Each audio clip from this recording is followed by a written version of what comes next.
The narcissism is an adaptation to never having been allowed to be young. Today, we brought together a clinical psychologist, therapist, and someone with lived NPD experience to answer the question nobody's asking. What is narcissism actually? The real thing. How it forms and if treatment works. There is a big difference between something that is maladaptive and deliberate intent. Having empathy does not make you the good guy, and lacking empathy does not make you the villain. Never once have I diagnosed somebody with NPD who did not have a significant history of developmental trauma. Not once. Psychology has come to think of trauma as an event, but it's not. It's an injury. Different experiences result in different injuries for different people. If we understand pathological narcissism as a fundamental instability in self-esteem, then we're going to start finding it all over the place, which is true to the clinical literature. Dr. Marc, I wouldn't call them pathological narcissists, rooted in childhood wounding and unstable self-esteem. I would call them emotionally immature little boys that have failed to grow up. When I look back at my life and my childhood and everything, I was just throwaway child. Failing to grow up, isn't that arrested development? I am stunted at a certain age, a fucking toddler or whatever. That's where I'm stuck in. Where does it come from? What are the factors that go into the development of narcissism? Hello, and welcome back to the Men's Therapy Podcast. I'm your host, Marc Azoulay, and we're here with another roundtable episode. This time, it's on narcissism, which I think is probably the most used and overused and maybe unintelligibly used term on the internet. So we have a panel of experts from people that specialize in treating, with people that have internal experience as being diagnosed narcissism and have recovered, and people that work with partners and survivors of narcissistic abuse. So we have the full gambit here to talk about this really important topic and to really have some experts from the outside and in sharing their experience of what narcissism and, more importantly, narcissistic personality disorder, you'll learn those are two different things, are as we start to talk about it. So let's start with some introductions. I want to hear from each of our guests and listeners. You can hear their voices. If you guys can share a little bit about, who you are, where you're calling from, and your expertise in working with this diagnosis. So let's start with Dr. Marc. How about you kick us off? Hi. Yeah, thank you so much for having me. Happy to be here today. My name is Dr. Marc Ettensohn. I'm a clinical psychologist. My specialty is in assessing, treating, and writing about pathological narcissism and NPD. I run the YouTube channel called Heal NPD. I also have a podcast by the same name. I approach this topic from a psychoanalytic/psychodynamic perspective, and also a relational perspective. And a lot of my work, in addition to focusing on treating and assessing pathological narcissism and NPD, is about disseminating accurate, grounded clinical information about these issues, what they actually look like in clinical practice and how they show up in relationships, and really trying to provide a bit of a counterbalance to the internet stigma that I'm sure we're all fairly familiar with. Yeah, that's how we'll start our roundtable, is actually talking about that phenomena. Before we dive into that, how about Sarah, aka Cluster B Milkshake? Talk a little bit about who you are and your experience. My name is Sarah, and I started my channel before I was actually diagnosed because I wanted fame. I wanted to be the first female narcissist out there. Even though that I was reading books and watching videos, especially Heal NPD and others, I was kind of winging it with the information, talking about low self-esteem and shame and the root causes and stuff where this came from. I would talk about it, but I wouldn't have the feeling of it. So I was kind of LARPing that I knew exactly what I was discussing, but I've been doing this for 5 years now. So over the years, I've been really feeling these things that I've been talking about, and it's a nightmare. Let me tell you what, it's a nightmare. People will say, do you wish you never, found out that you had narcissism? And I'm like, actually, yeah, sometimes yes, because my grandiose bubble has kind of busted. And I'm sure we'll get into that. but, it makes you feel like you fall into this low level state. I'm sure there's scientific terms for it, but it's not a good time. It's not a good time.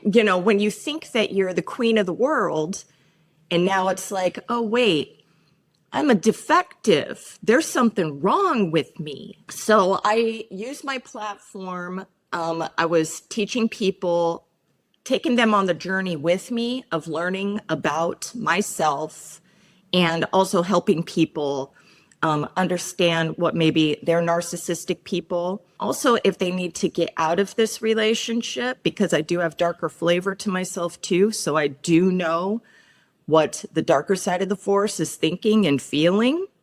And, your love isn't going to save those types. So I'm trying to, just mix that together and still want the fame, y'all. And there, I'm not, healed or anything. I'm more of a coward to dive deep into that part of myself, but that might be part of the journey of every narcissistic person, maybe, or they're arrogant to where they think that it's not going to affect them. To a level, I do stupid shit all the time, thinking that I'm above it. Well, I'm excited to have you on the show to talk about the internal experience. I think for a lot of people, it can feel like a black box, or there's a lot of stereotypes and stigma. So I'm really happy to have you there as we get into kind of like the internal experience of narcissism. So, Dr. David Hawkins, you're up next. Okay, yeah, thank you. It's good to be here, by the way. This is exciting. Yeah. So much like you, Dr. Marc, I've thought about the issues of narcissism for the past 10 years, approximately. Wrote a book, as we have one person that can attest to that. So I've written a number of books, but so I think about this. I have a pretty active YouTube channel, Dr. David Hawkins. Dr. David B. Hawkins, I should clarify, because there's another one out there. What keeps me up at night now is actually a little bit of a wrinkle on this topic, and that is that what I have been discovering, we have a very active clinical practice, and it is mostly folks that are emotionally abusive. I used to think about narcissism as narcissism, and I've been influenced pretty heavily by Dr. Lundy Bancroft. You all know that name, I presume. Why does he do that? Is his #1 New York Times bestseller. And he differentiates narcissism from emotional abuse. And so that's what keeps me up at night now, is our practice is filled with narcissistic individuals. I would say I haven't seen a true NPD in years and years and years. Or else I'm seeing them and not recognizing it, which would be a surprise to me. But lots and lots of emotionally immature, emotionally pervasive, self-protective, defensive people. And I'll stop with this. Then recently, I and a colleague created an assessment. I'll put a plug in for it right now, Relationship Dynamics Assessment, that helps differentiate narcissism from emotional abuse, and what are the characteristics of emotional abuse, and how does that play out in a relationship. So the RDA, we're just launching it literally this week. And anyway, clinical psychologist, that's what I do, and I'm excited to be here. Awesome. And that seems like a really helpful tool. I'll get into it, a little bit later here, but so many of the guys that come to MTO have the question like, am I a narcissist? So being able to actually answer that question in a way that's clinically validated sounds like a great place to start. So last but not least, Darren, all the way from Ireland. Say a little about yourself and your work. All the way from Ireland, yeah. I'm a practicing therapist. During lockdown, I started a YouTube channel. I thought I would be bored. I didn't think I would have a lot of work. Who would have thought that the lockdown opened up my kind of work to people all over the place, using Zoom and so on. But regardless of that, I'd started a YouTube channel, and I wanted to talk about mental health related issues, relationships, things like that. But I left my channel open that I would discuss topics people wanted me to talk about. And it's just kind of fallen the way that even today, about 90% of the requests are all about narcissism. And just to pick up on some of the previous speakers have said, yeah, there is a lot of misinformation. Disclosure, I mean, I can't help but feel that maybe tonight's panel, I have dropped the IQ level, the average IQ level a bit. I don't consider myself to be an expert. A lot of the stuff I would talk about have been things I've observed and the literature I've read, the research and so on. Also, I do try, I know I get this wrong, I make mistakes from time to time, but I do try to present it in a balanced way. One of the things I would have said in my early videos would be pointing out that not all narcissistic people are abusive, and not all abusive people are necessarily narcissistic. I think that's well said, and it speaks to some of the spicier topics that we'll get into on this roundtable. Because yeah, I think abuse gets intertwined. I think like evil, right, gets intertwined, right? Like selfish. There's a lot of like negativity that gets thrown on top of that diagnosis, and I think it really just eliminates and alienates the people that have that diagnosis and pushes them further away from getting better. You know, but there's so much out there. So before we dive into all of that, let's just start with a shared definition, because like we mentioned in the beginning, there's so much information out there. It's a highly requested topic. I mean, people write into our show all the time asking for more guests, and this is part of this roundtable, right? Is to meet some of those needs. And there's so much out there, from TikTok to Instagram to there's tons of books out there. It gets thrown up in TV shows now all the time, right? Like the word narcissism, narcissist, all that clinical language is all over the popular culture. So I'm curious if we can come up with a shared definition of what it is, and maybe more importantly, what it's not, and what you think the public gets wrong about it. Sorry, I didn't know. I thought I was going to interrupt something. I do think it is useful to look at things the opposite way around, and a good way to begin is have a look at what it isn't. The boss doesn't give you next Tuesday off because they're a narcissist. The person that won't go out on a date with you is not a narcissist.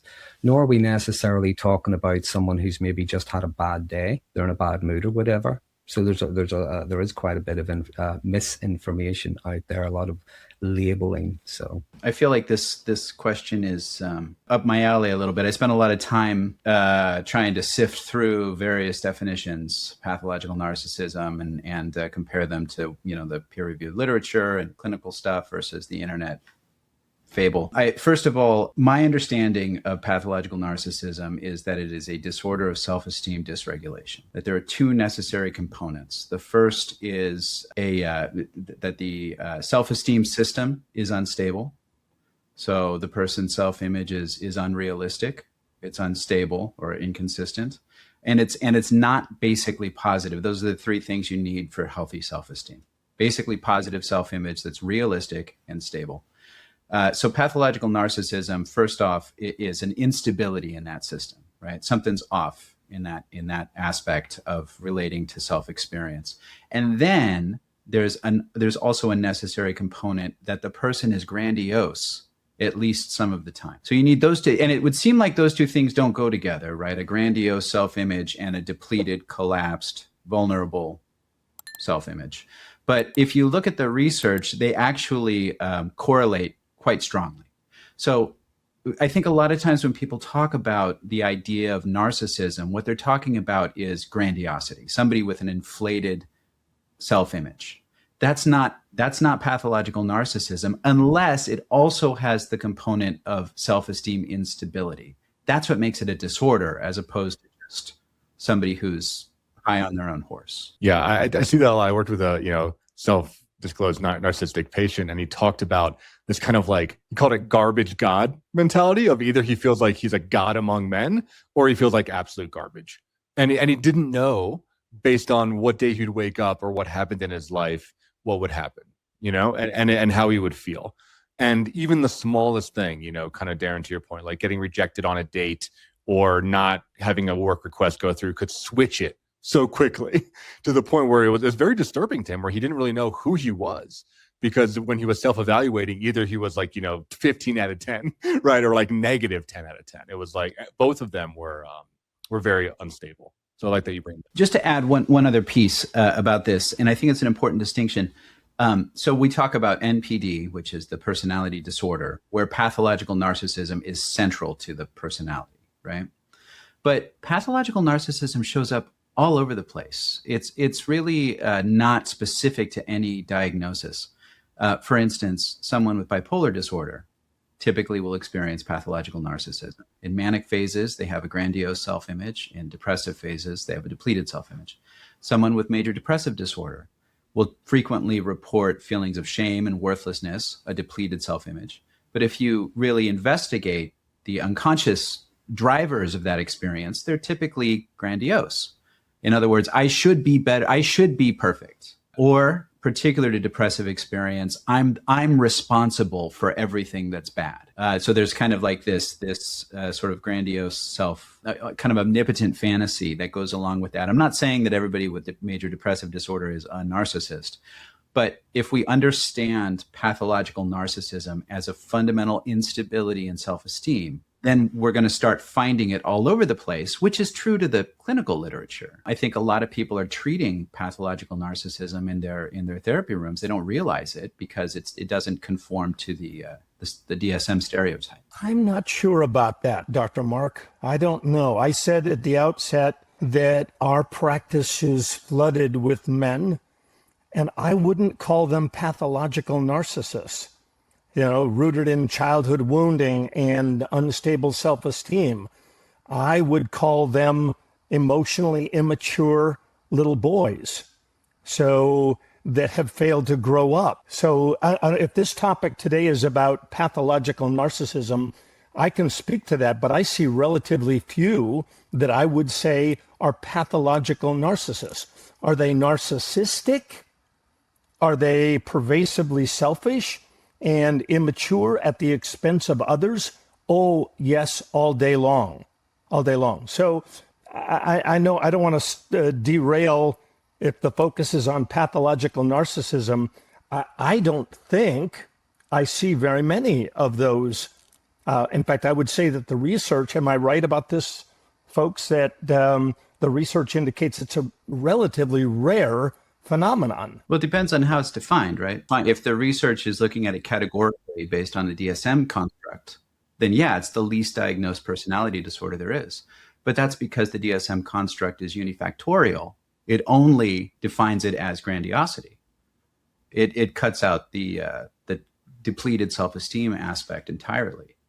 So if we look at it as a higher order construct that contains both grandiosity and vulnerability, and we do the research that way, we find that it correlates much more strongly with other personality disorders, as it should, with other indexes of general mental illness and personality severity, as it should. So I think the distinction you're drawing, Dr. Hawkins, is interesting because what you described, which is essentially emotional immaturity, is very much in line with the literature on pathological narcissism, at least from a psychoanalytic perspective.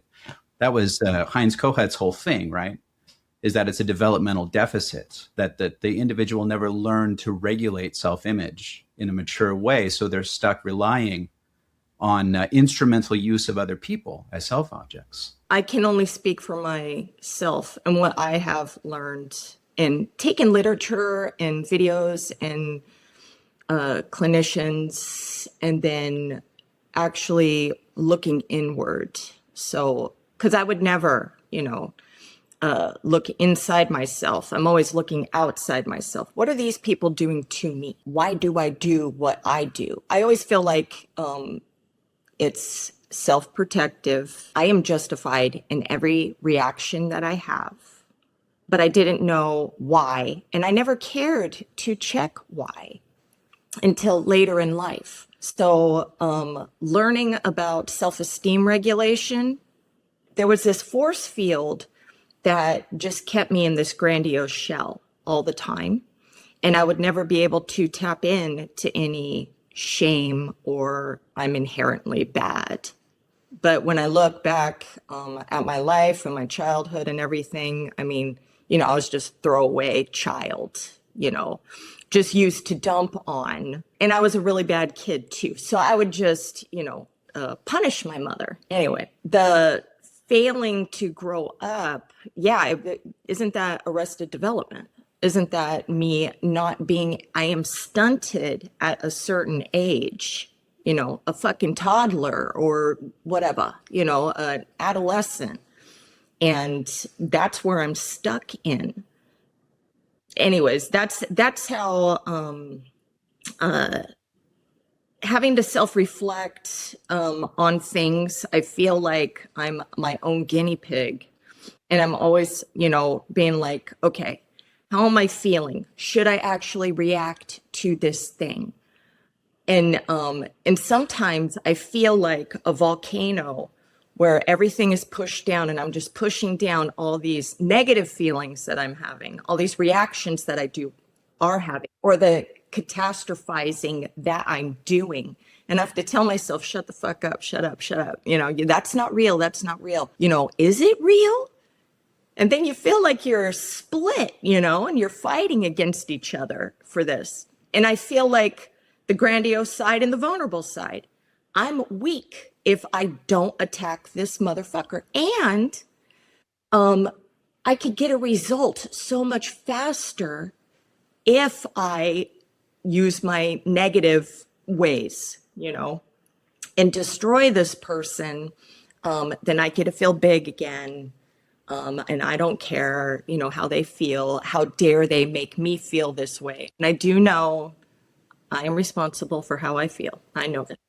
But, I'm just saying. I'm curious, as you describe that experience, it sounds like you're kind of centering like a traumatic kind of developmental situation. You said you were treated a certain way, and I'm curious to hear your thoughts about that, if it's okay. I mean, because I think that's part of what the central kind of debate concerning narcissism is about. But before we get into your story, because I know that can be very personal, I just want to anchor in a larger conversation, which I think you're getting right to, Marc, is where does it come from, right?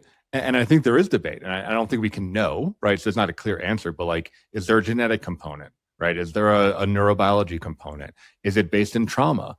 Is it developmental? When you talked about Heinz Kohut, I also read a lot of that, right? And it's like, the idea is like, is everybody go narcissistic? And kind of, Sarah, to what you're saying, like, it's just arrested development, right? Like you either progress through that stage or you don't.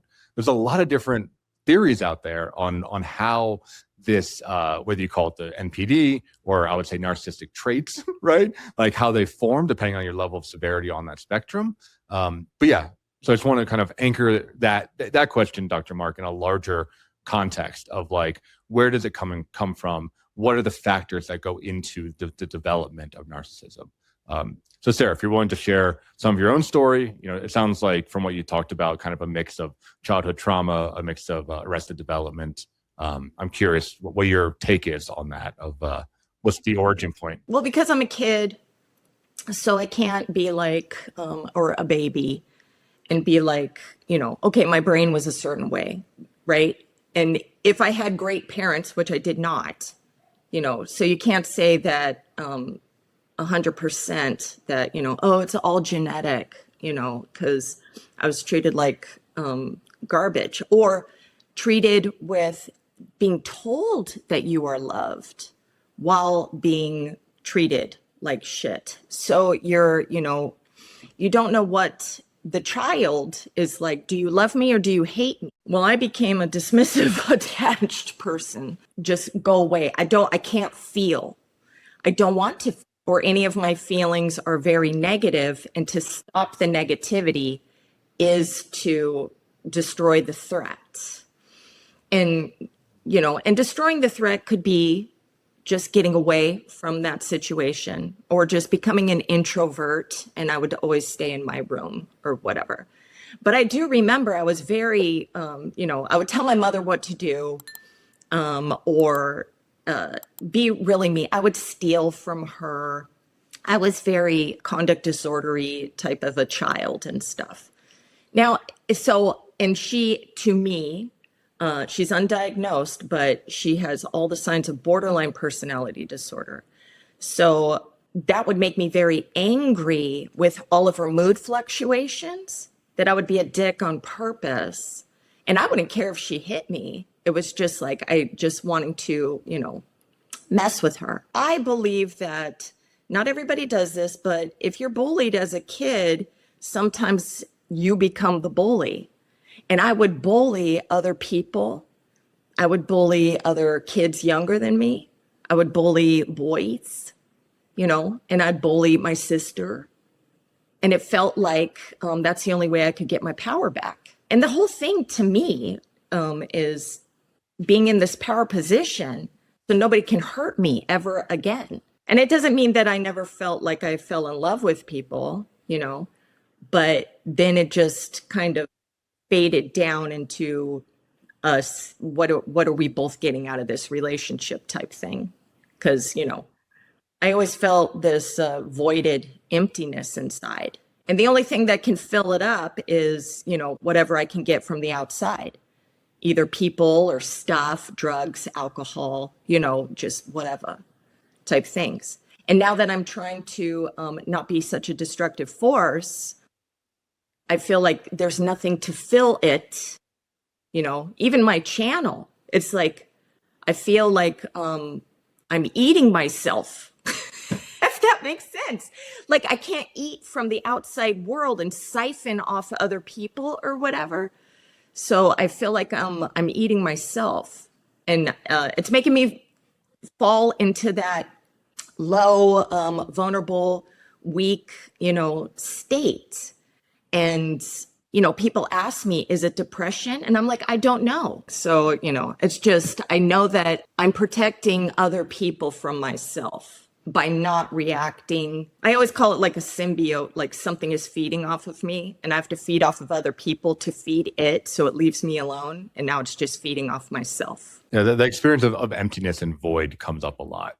Whether that's, you said like lack of self-esteem, lack of self-image, lack of identity, empathy, right? It's like, I think there is that like dark hole that most people that have any kind of, I think like access to or cluster B talk about, where it feels very, very scary, and it feels like endless, like a black hole. Yeah, I don't feel scared.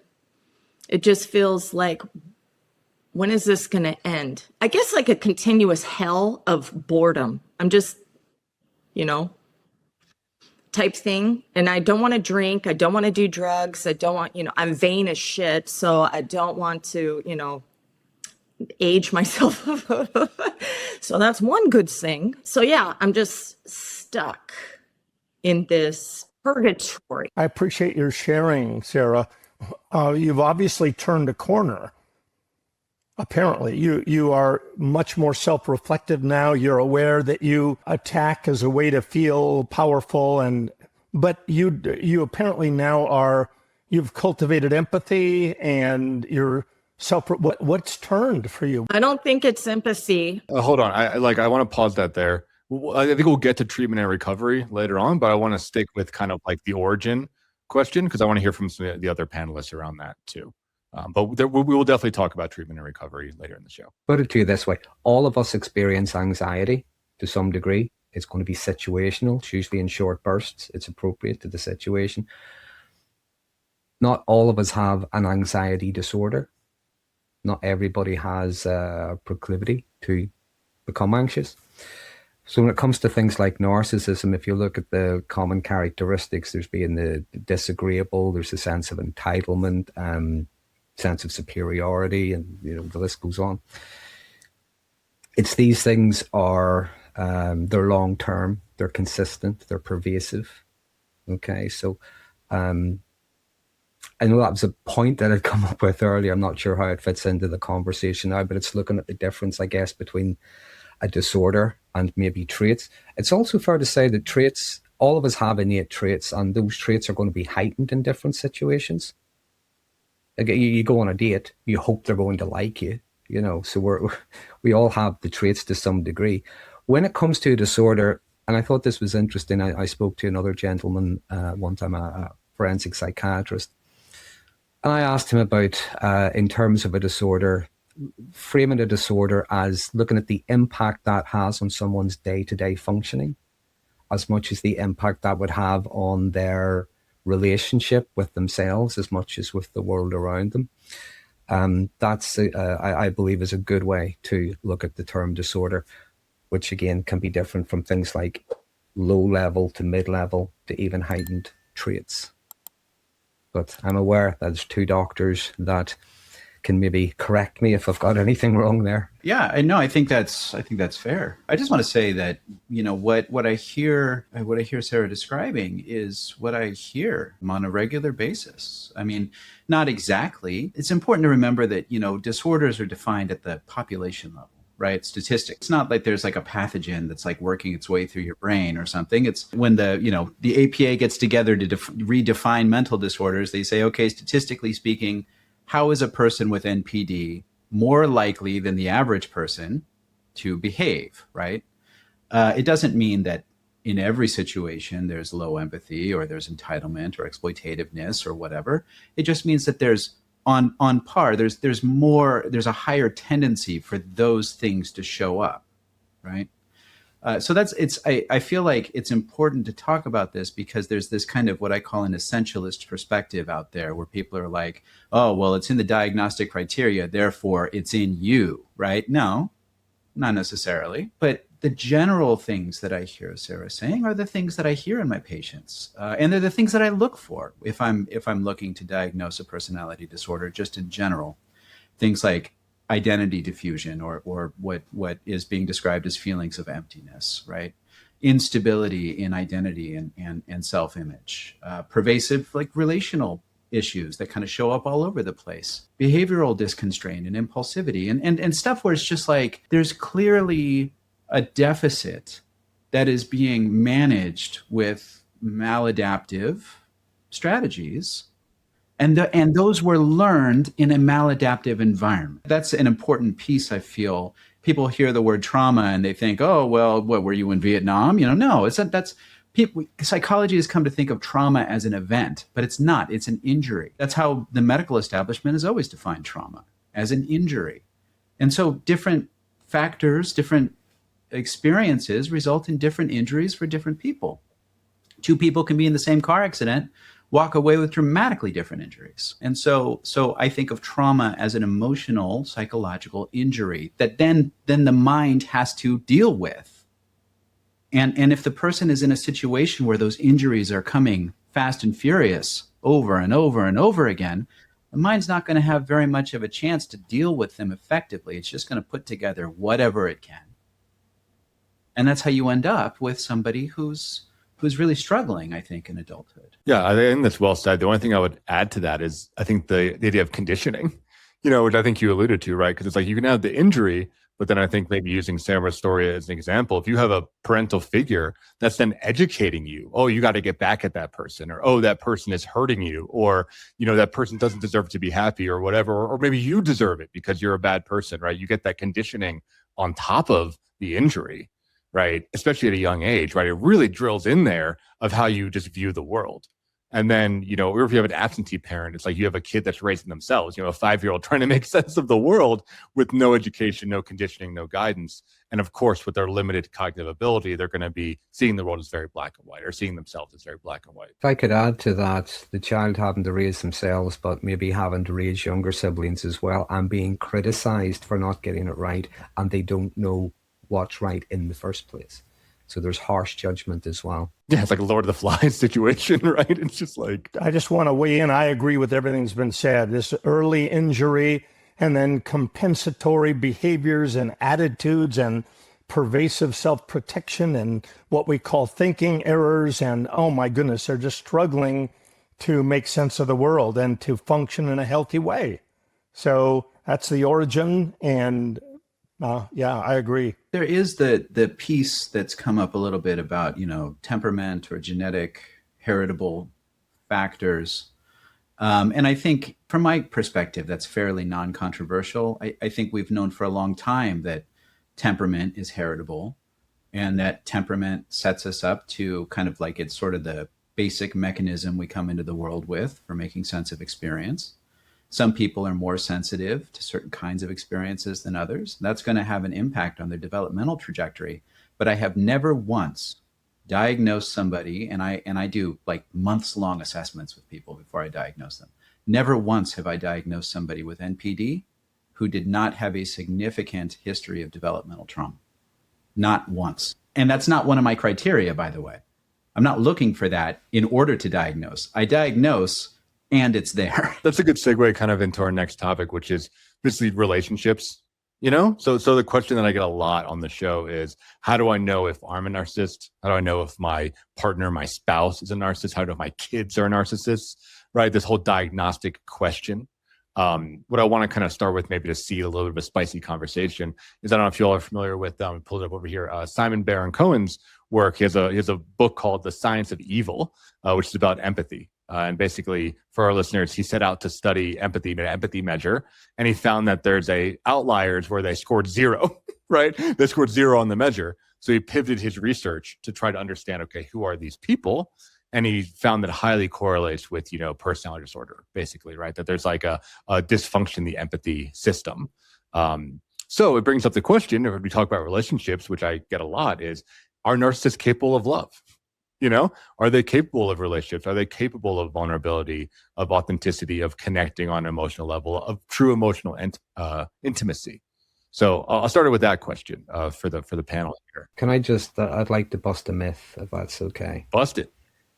Having empathy does not make you the good guy, and lacking empathy does not make you the villain. If I put it to you this way, there are some of the most sadistic, cruel, wicked people you will ever meet have empathy, in the sense that they know what hurts, they know why it hurts, they know how to hurt, they're getting a kick out of it. So there is a level of empathy, cognitive empathy, if you will. Lacking empathy doesn't make you the villain. Some people can miss things, they don't pick up on things like social cues. And there are times when that's actually causing them distress because they can't pick up on social cues. So it's not, if you have empathy, you're the good guy, and if you don't have empathy, you're the bad guy. Okay, so I think there's a lot of stuff on social media. People, I'm an empath, don't you know? Really? You sound more self-righteous, darling.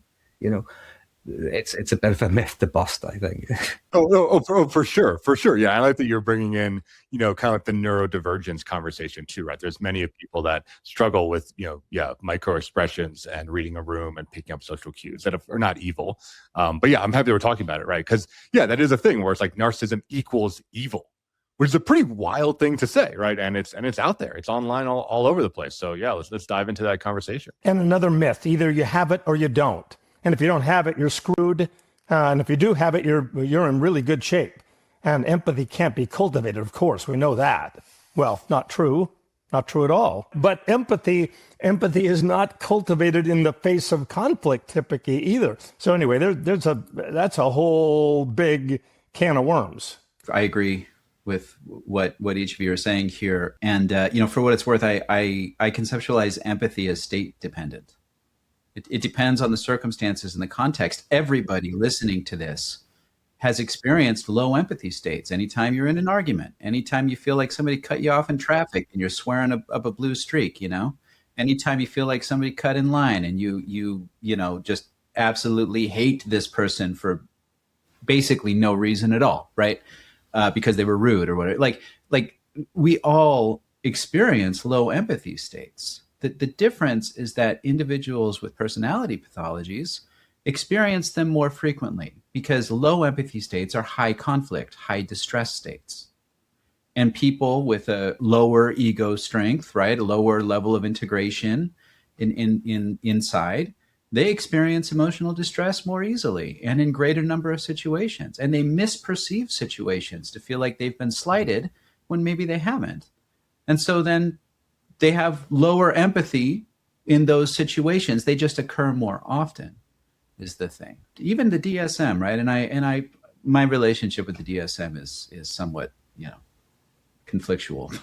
But I like some of what it does and I hate some of what it does. But they've got something called the alternative model of personality disorders. It's like their basically dimensional model that they're brewing, and it's in the back of the DSM-5 and DSM-5 TR. One of the things it does well is that it has a dimensional definition for personality disorder, just in general, right? Just these are the things that are impaired in personality disorder, regardless of which one it is.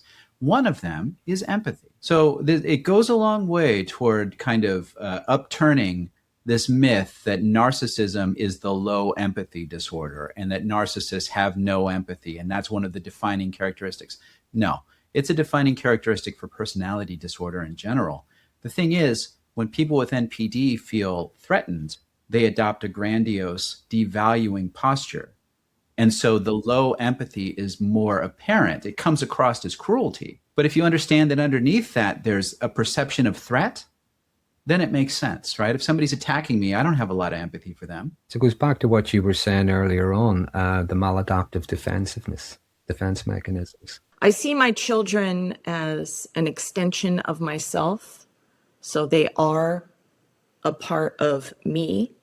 And on the flip side, I have to be the perfect mother to get a good reflection from them.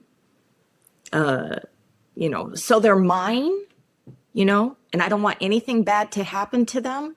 It's kind of like, I was like that with my sister too. I can beat up my sister, but nobody else can, type thing.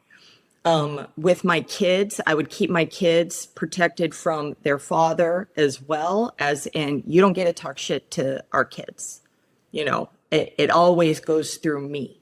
I'm the boss. I get to tell them what to do. I get to whatever, or I get to enmesh with them. Like my oldest son, I had him when I was 20. So we kind of grew up together. And he was my golden child. He's perfect in every way. He can do nothing wrong. And he thought I walked on water. So it was like the perfect relationship for a narcissistic, parent, right? And then the daughter, she was like me. So she was like fighting back. She was very arrogant, or she's dramatic, or, whatever. And it would piss me off because I can't control her. So our relationship was a little bit like this, but it was like a love and hate relationship too, type thing. And then my youngest son, he has autism, high functioning autism, but he would have mood fluctuations. And I would have to walk on eggshells around him and speak almost like in a Snow White type way. I can't be monotone. I can't have flat affect whatsoever with him. So I have to mask up in this nice, sweet, to talk to him, so I can get a positive response from him. So to me, everything is always about me. So, and the empathy thing, I have cognitive empathy, but I don't feel the pain of, my kids, but I don't want anything bad to happen to them. But, it's like, if they're upset, I can give them a hug to comfort them. They're mine, but I don't feel sad. I don't feel like, I would feel like if you did anything to my kid, I want to bury you in my backyard, to protection. You don't fuck with my shit. But Kind of like it is, Sarah. Yeah, is it more, am I objectifying my children as a source for myself to have purpose, using them as a reflection of me? And, and I would tell my boyfriends too, you're my stuff. Nobody fucks with my stuff, meaning no chicks, no nothing. Stay away from my shit. Even to this day, don't touch my shit. So, it's not like I'm some perfectly self-reflective whatever. I get into fights with my boys and I can talk shit to them and devalue them, too. But kind of the guys that I date, they're like me. They'll take the shit that I give and they'll give it back, and that's kind of the dynamic we have. I think that I wouldn't want to be with some super healed human, because I'd feel like shit about myself all the time. I would feel like they're superior to me. And I'm, like I said earlier, I'm the defective. So I have to be with somebody who's like me. That's true for all of us, by the way. We pick people who kind of reflect our own values and how far along on the development scale we are. And yeah, That makes a lot of sense. I think somebody mentioned like attachment, and you mentioned dismissive attachment. And I guess I feel like the things you're describing, they kind of fit, with something like a more dismissive attachment style. The interesting thing, and this is not to belabor the trauma point, but attachment research is longitudinal. We sit, not me personally, but attachment researchers, they watch parent-child interactions. They code what goes on, right? And then they do those studies across years and now across decades, because attachment theory is old enough, right? So we know exactly the kinds of parent-child interaction patterns that go into a dismissive attachment style, and they're relationally abusive. They tend to be relationally traumatic. And dismissive attachment is often a significant aspect of NPD. The attachment system is just a part of a disorder. It's not the disorder. It's not a disorder unto itself, right? It's just one of the ways that the pathology can be expressed. I feel like I've become disorganized a little bit, knowing a lot about myself now, and trying not to harm, being very aware of my speech and my feelings, and not saying that I share that shit with my people, 24/7. I keep that to myself, but, I'm self-analyzing all the time, and it makes me anxious. I think earlier, Dr. Hawkins said, well, it sounds like you've turned a corner. That's what it sounds like to me too, in a way, just in terms of insight. And that, not to, get too into your shit, so to speak, but, I think what happens is that when there's not a lot of insight, there tends to not be a lot of recognition of the things that are wrong. And then as insight begins to develop, it's like, oh no, oh my goodness. And now the system itself starts to kind of break down a little bit, which is necessary if it's a pathological system, but it also exposes the person to all the stuff they've been defending against. The anxiety, the annihilation anxiety, the attachment anxiety. And so, yeah, I would expect that as you gain more insight, you start to feel paradoxically worse, which is partly why people drop out of treatment too. Well, I want to bring it back a little bit to the relationships topic here. And Dr. Hawkins, I was thinking about something you said in the beginning, which is that narcissism and emotional abuse are two different things, right? And it's like you can be in a relationship with somebody with narcissism, or you can be in a relationship with someone that's emotionally abusive, or both, right? Well, I want to give you a chance to talk about that more, because I do think they get conflated a lot. And it winds up with that word getting thrown around, right? NPD, narcissism getting thrown around all over the place. Boy, I hate using generalizations, but I will. So generally, narcissists they mistreat lots and lots and lots of people. Emotionally abusive people mistreat typically one person. That's the intimate partner. So, again, NPD or narcissism is rooted in childhood. Emotional abuse is rooted in bad learned behavior and pervasive self-protection, pervasive emotional immaturity. I don't think we've used this word yet, Mark, and I'm surprised we haven't, but have we used the word vulnerability? So, true narcissists really struggle with vulnerability, and emotional abusers, of course, do as well. So there's an overlap between the two, and I rely on Lundy Bancroft largely for starting that conversation with, not all narcissists are emotionally abusive. Not all emotionally abusive people are narcissistic. And anyway, I don't know that I know the true differentiation. Dr. Mark, you probably have a better handle on that than I do.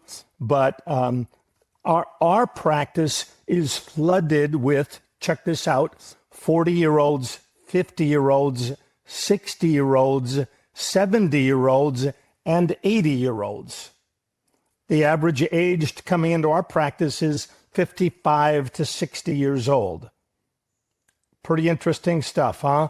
Like all of life has caught up with them, and now they're on their second or third divorce. And anyway, I don't want to derail the conversation. But anyway, and again, the lens I'm looking through, the men that we work with are largely arrested development boys that have learned bad behavior, but they've learned not to do it in certain places. They do it behind closed doors. Hence, we have the word Dr. Jekyll and Mr. Hyde.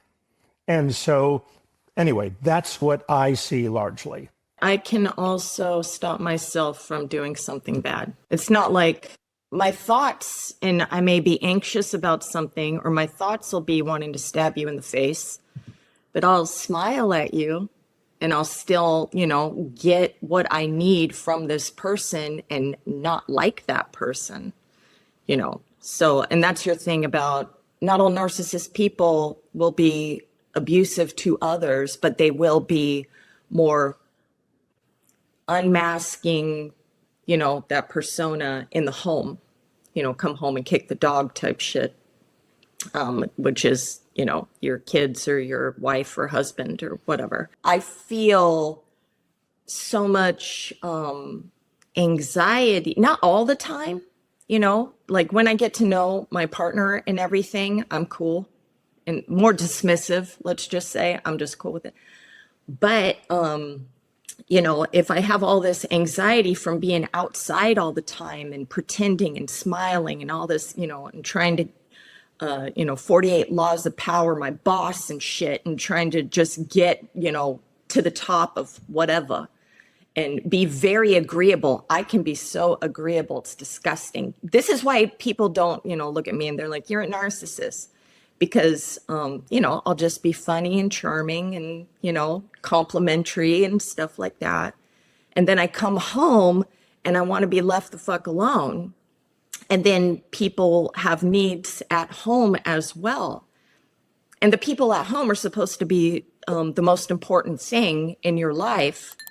But your image is super important, out there. Your people know who you are, so you don't have to put on the show for them anymore. But I mean, your people at home, they deserve, to be treated well.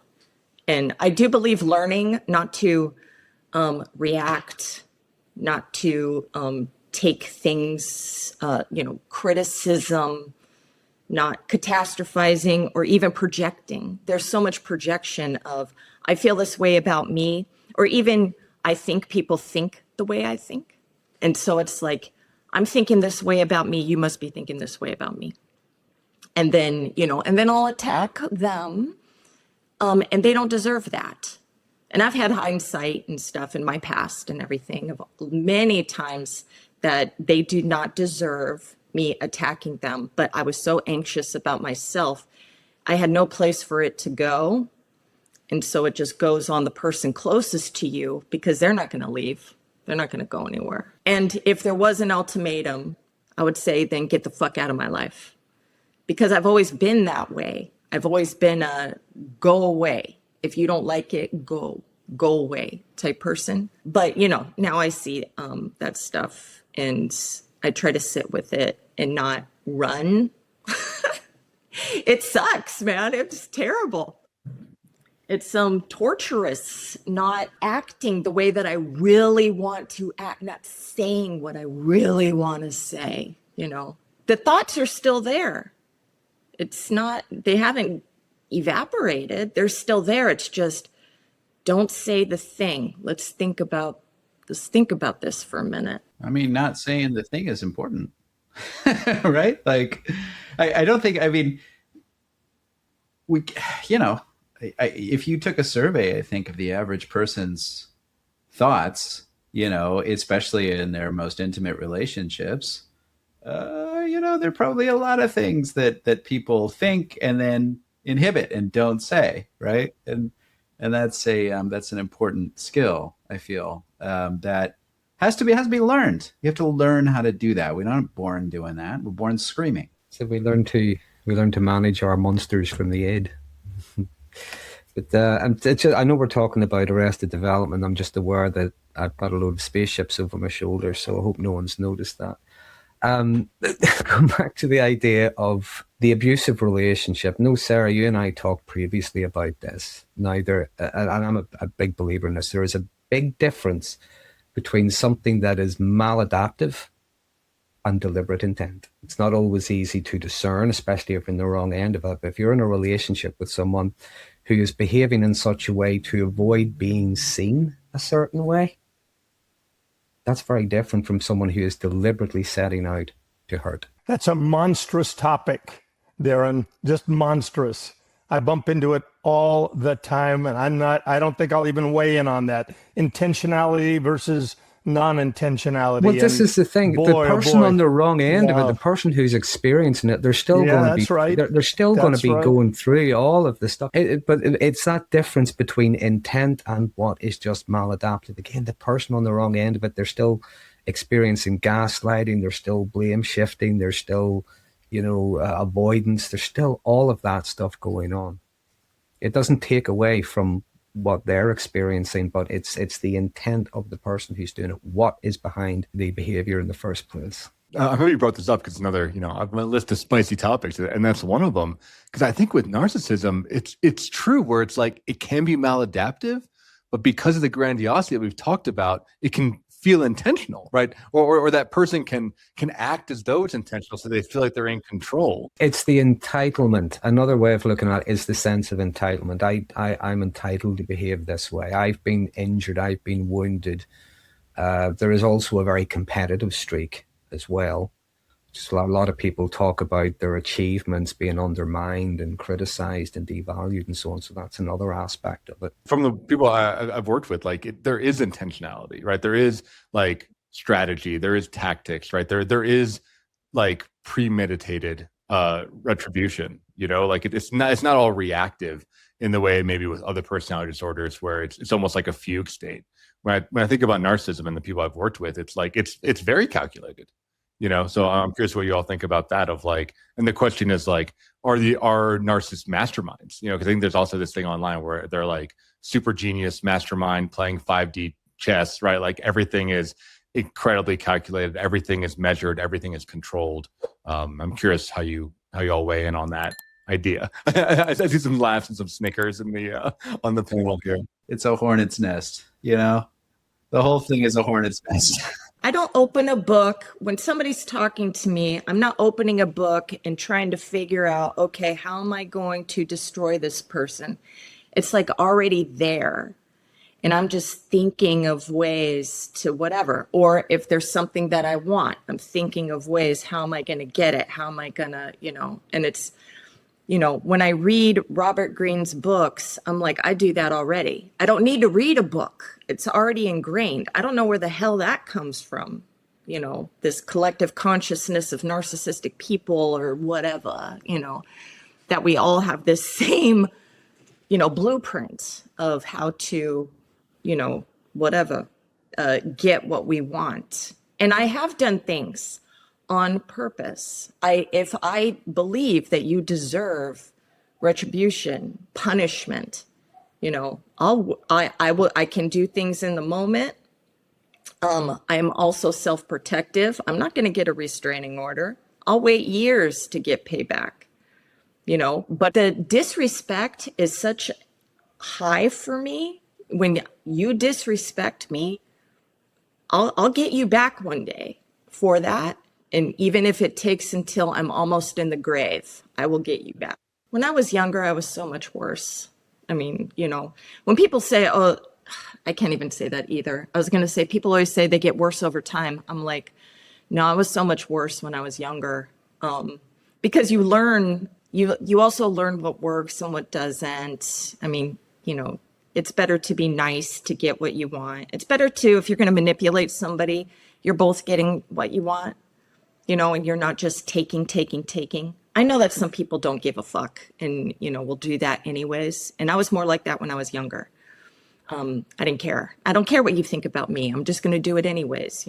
I feel like there was a lot more criminal mindset thinking when I was younger, back in before now, where it's more image, that self-protective image, type thing. But when it comes down to it, I'll fight you to the grave, and not care, or I'll blow up the whole planet and I don't care. It's that mindset of you upset me, everything switches off and it's just, I just see red type thing, but not the type where it's I'm going to slash your tires and, set your house on fire. I'm not like that. It is very calculated.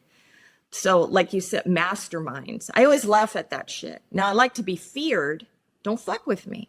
I'll be nice to you. Don't mess with me, But I always laugh at that mastermind shit because I didn't go to school to learn nothing, So it's just so weird.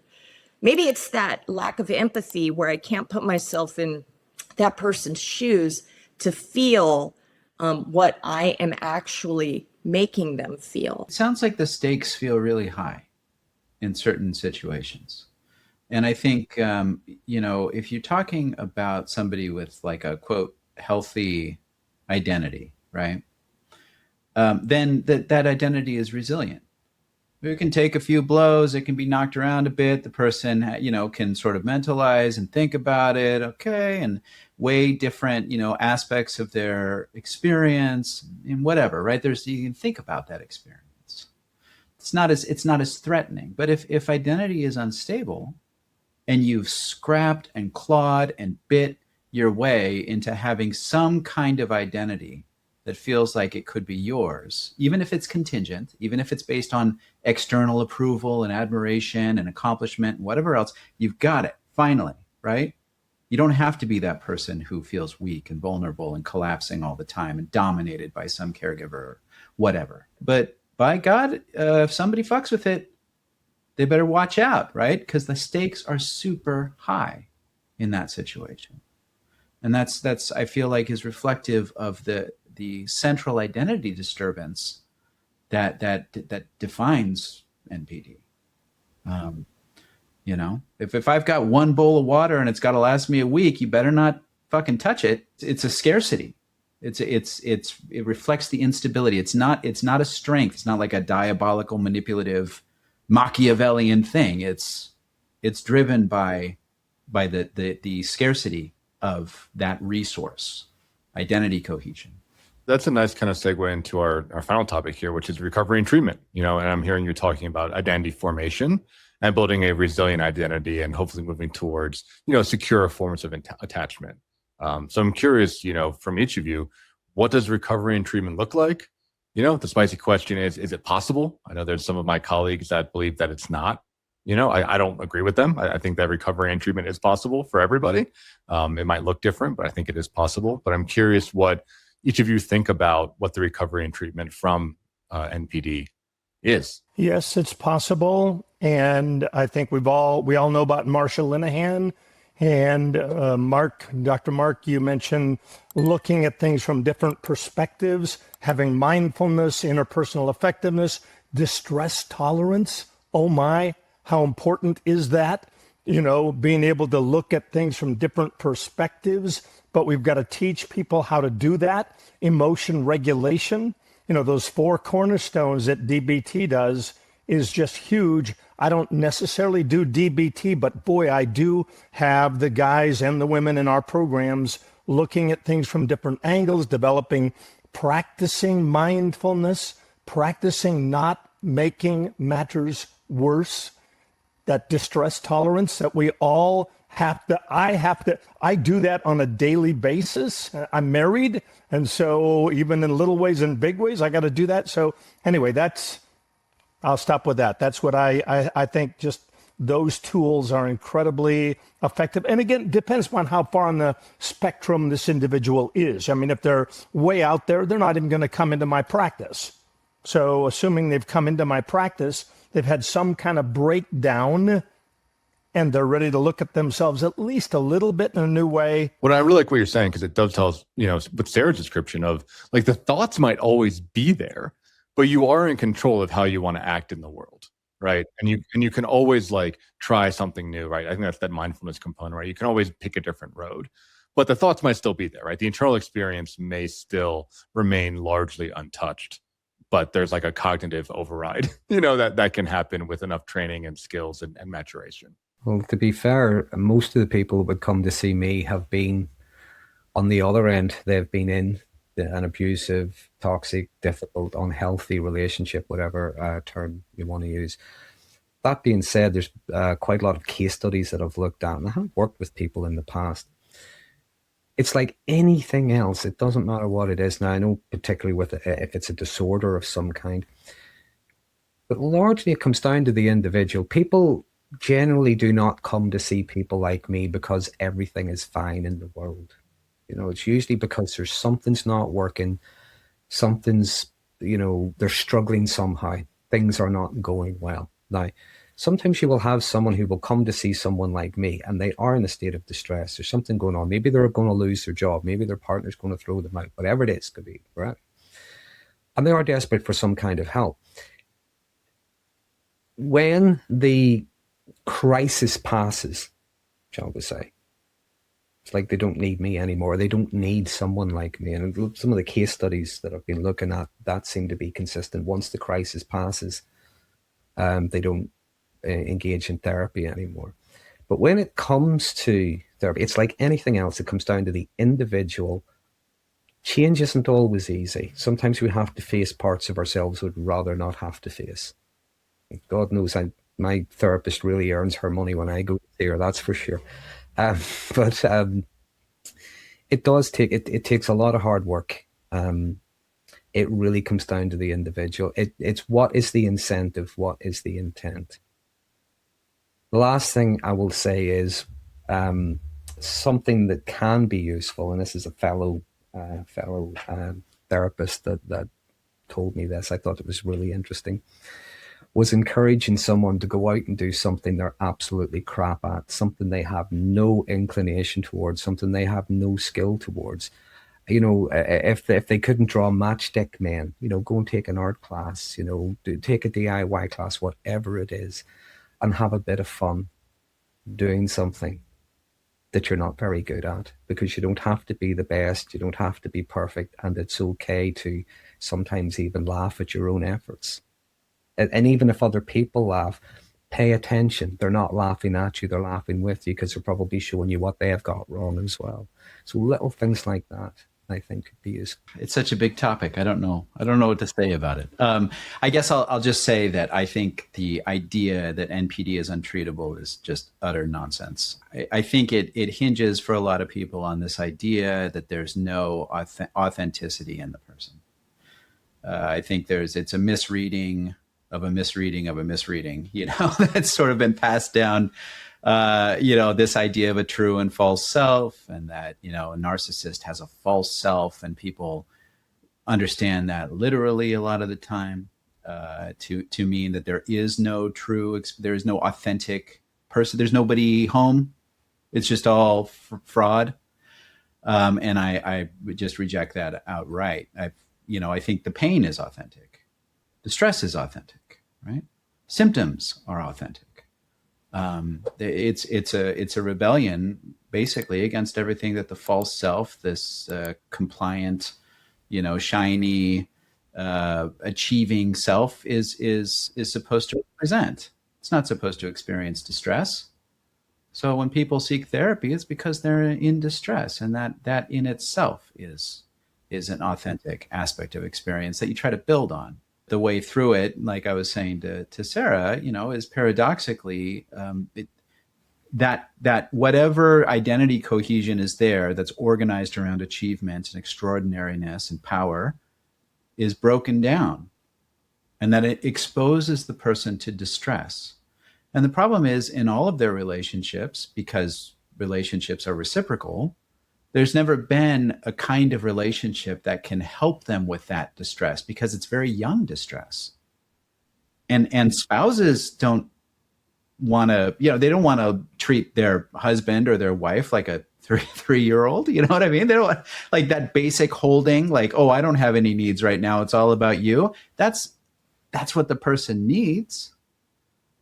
Again, paradoxically, because it would seem that would just feed narcissism. No, the narcissism is an adaptation to never having been allowed to be young. And so that's what I try to do in therapy. Sorry to interrupt, just going to ask a question. What you're saying sounds like, if you were to look at it through a Rogerian lens, it's like they've become fused with the idealized version. Yeah, I mean, there are different technicalities around that. Like Kernberg would say that that's fundamentally pathological. Kohut would say that that's an an adaptation designed to cover up a developmental deficit.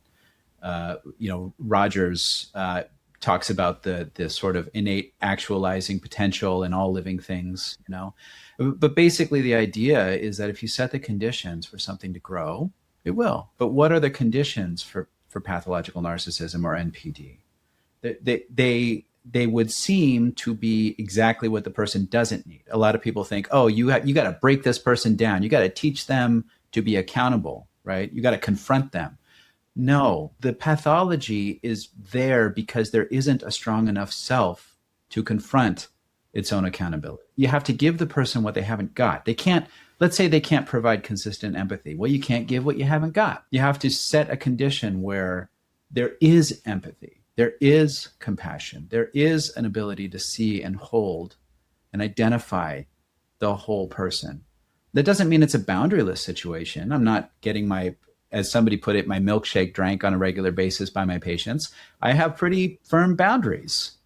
I recognize this as a pathological adaptation, but I'm not always confrontational because I know how that ends. It ends with the person leaving and never coming back, So it's a constant dialogue between the grandiose adaptations and the underlying vulnerability, and both need to be accommodated. I love your statement about give the right conditions to grow and they'll grow. Our programs are filled with men at the beginning where the motivation is external. They do not want to be there. Their wives have left them. They are in deep trouble. And yet, fascinatingly, over 14, 16, 18, 24 weeks, they like, this is kind of okay. Wow, I am starting to grow. I'm part of this. I have some camaraderie. I'm part of this. I'm connected with other men. And we see this in the Mankind Project, and we see it all over society and the women, the same thing. The women like, wow, I'm part of something bigger than myself. And so very much men are with us for years and years, actually, but it's pretty cool. Well, that's really interesting you're saying that. I do believe in that sense of connection and feeling a part of something more, something bigger than yourself. Even that, there's something very healing in that. Well, we have to start to work down and wind up this episode, but I feel like we have another hour or two in us. So maybe we'll do a part 2 sometime in the future here. But as we're wrapping up, I'm curious if we can go around and say a little bit about where people can find you online. If they want to learn more about you, if they want to follow your channels, if they want to do a deep dive, if they're really connected with what you're saying. So we'll start in reverse order. So Darren, how about you kick us off? You can find me on YouTube by my name, Darren F. Magee. You will find me have a podcast as well. You'll find me on X. I don't do a lot on X. I will admit it's my guilty pleasure. Maybe that's my narcissism coming out. Not a fun place. I'm on Instagram as well, but just do a search for my name. You'll find me. Great.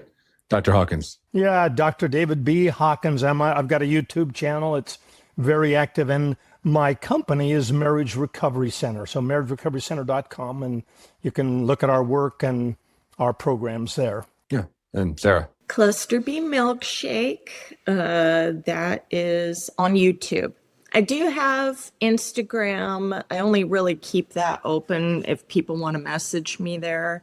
And I do have a TikTok, and I'm really lazy on TikTok. So I do hang out on YouTube, and I do lives every week. And I take phone calls if you want to tell me what is going on in your relationships. And I've also talked to people who believe that they have cluster B disorders, and they want to feel that somebody understands what they're thinking and stuff. I never tell them not to get help and everything. I'm very vocal about me being a coward and diving deep into those scary places, and that people who do reach out and get clinical help and everything, I envy their strength in doing that.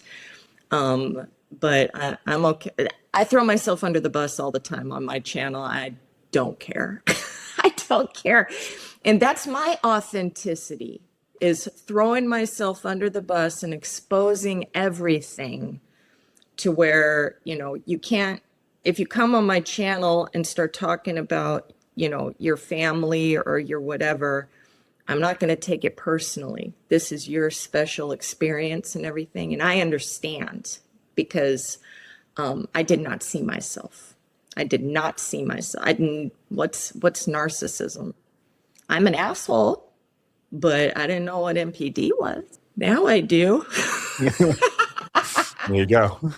And Dr. Ettensohn. Yeah, so I've got my channel Heal NPD. It's on YouTube. It's also I post most of my videos as audio in an audio format on podcast. I also there's my book. Yeah. I got another book coming out sometime, hopefully this year, called The Villain We Invented, and it's a social commentary as well as a breakdown of what NPD actually is and how it's treated. My website is healnpd.org. I've got a couple of associates. We diagnose and treat pathological narcissism and NPD and identity issues.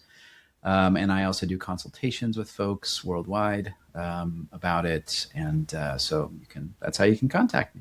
Well, thank you all for coming on the show. We'll probably do a follow-up sometime soon here. I think there's a lot of great knowledge that was shared, a lot of great wisdom. And listeners, everybody's links, all the book links, everyone's channels, everyone's website will all be in the show notes.